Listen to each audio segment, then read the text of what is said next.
आप सुन रहे हैं radio spark with lots of प्यार, आवाज दिल से दिल तक। नमस्ते, आपके साथ हूँ मैं आरजे स्निग्धा।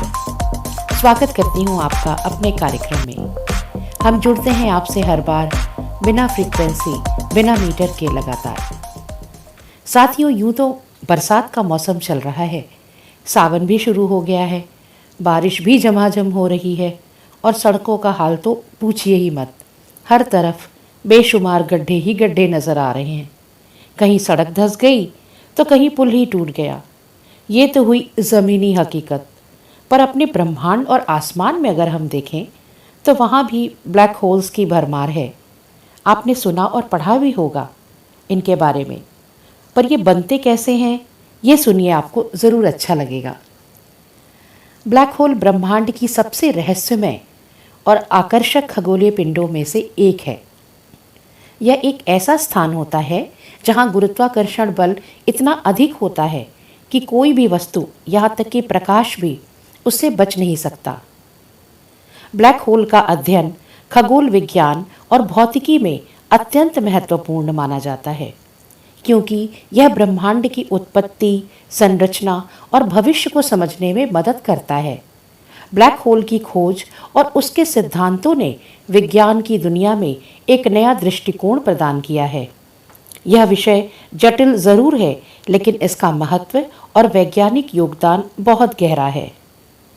ब्लैक होल एक ऐसा खगोलीय पिंड होता है जिसमें अत्यधिक द्रव्यमान यानी मास और अत्यधिक गुरुत्वाकर्षण होता है। इसका गुरुत्वाकर्षण इतना ज़्यादा होता है कि वह किसी भी वस्तु और ऊर्जा को अपने अंदर खींच लेता है, चाहे वो प्रकाश ही क्यों न हो।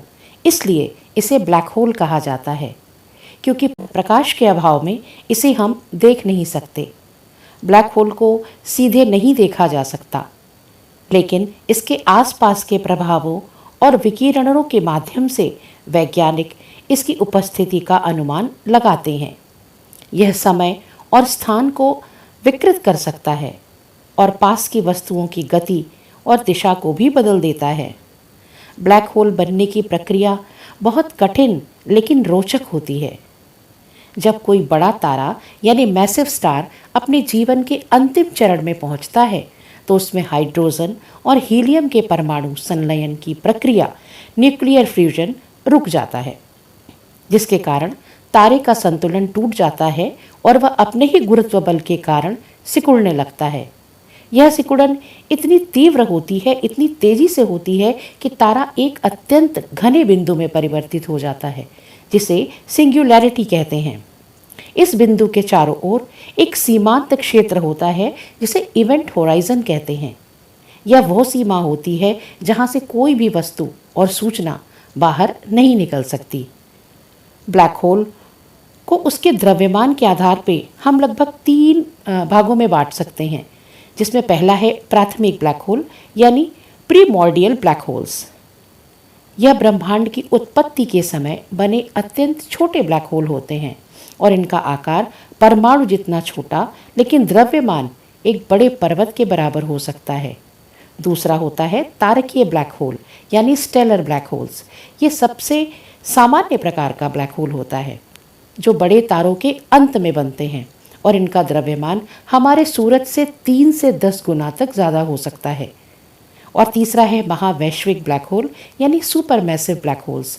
यह ब्लैक होल बहुत बड़े होते हैं, बहुत विशाल होते हैं और आकाश गंगाओं के केंद्र में यानी बीच में पाए जाते हैं। इनका द्रव्यमान लाखों से लेकर अरबों सूर्य के बराबर हो जाता है। और आपको बता दें, हमारे ब्रह्मांड के सबसे बड़े ब्लैक होल का नाम फिनिक्स ए है। ब्लैक होल का अध्ययन खगोलविदों और भौतिक शास्त्रियों के लिए अत्यंत महत्वपूर्ण है, क्योंकि ये हमें समय, गुरुत्वाकर्षण और ब्रह्मांड की सीमा के बारे में जानकारी देता है। अल्बर्ट आइंस्टाइन के सापेक्षता के सिद्धांत यानी थ्योरी ऑफ रिलेटिविटी और स्टीफन हॉकिंग के ब्लैक होल विकिरण यानी हॉकिंग रेडिएशन जैसे सिद्धांतों ने इस विषय को और गहराई दी। ब्लैक होल की उपस्थिति को देखकर हम ये भी समझ सकते हैं कि ब्रह्मांड में द्रव्यमान और ऊर्जा कैसे कार्य करते हैं। इसके अलावा ब्लैक होल और उसके चारों ओर की गतिविधियाँ जैसे गैसों की गति, एक्सरे उत्सर्जन और गुरुत्वीय तरंगे वैज्ञानिकों के अनुसंधान का विषय बन चुकी हैं।